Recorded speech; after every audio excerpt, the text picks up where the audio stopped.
The great thing about this machine is how many different ways we can use it. For instance, we'll start with our reverse squat, where our feet are gonna be set up about shoulder width apart, and we're gonna drive our hips back and down, keeping our chest up tall, and then driving through those heels on the way up.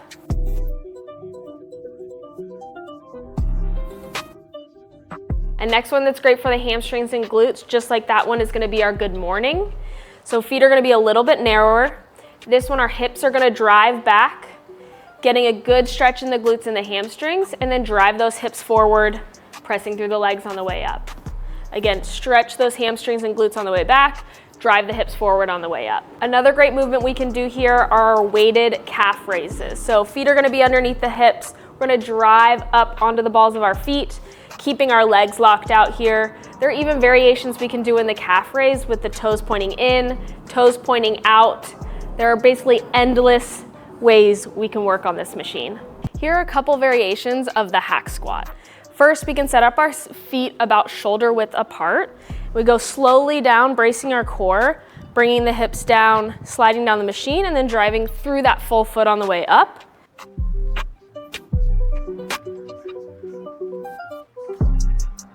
We can also move our feet around depending on what muscles we want to work. So if we move our feet forward to sort of the edge of the platform, we're going to work our quads a little bit more here.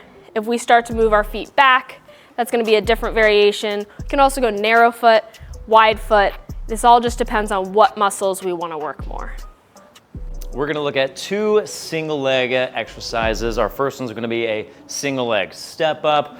We're gonna apply a lot of pressure into the pads with our shoulders. We're gonna lift our right leg off the bench and keep it straight. We're gonna slowly lower down with control. A lot of our pressure is gonna be heel, big toe, and pinky toe, and really engage your arch muscles to think we're working from the ground up. So slow and control, pushing the hip back, push the earth away from you, and really think about squeezing your hip at the top. This is a single leg step up. Another variation you could do is an assisted single leg reverse squat. This is going to incorporate a little bit more stability from our opposite leg, but same rules apply. You want to slowly lower down with control, like you're taking a big breath in. You might feel some quad in this movement, but you should also feel some glute development with this.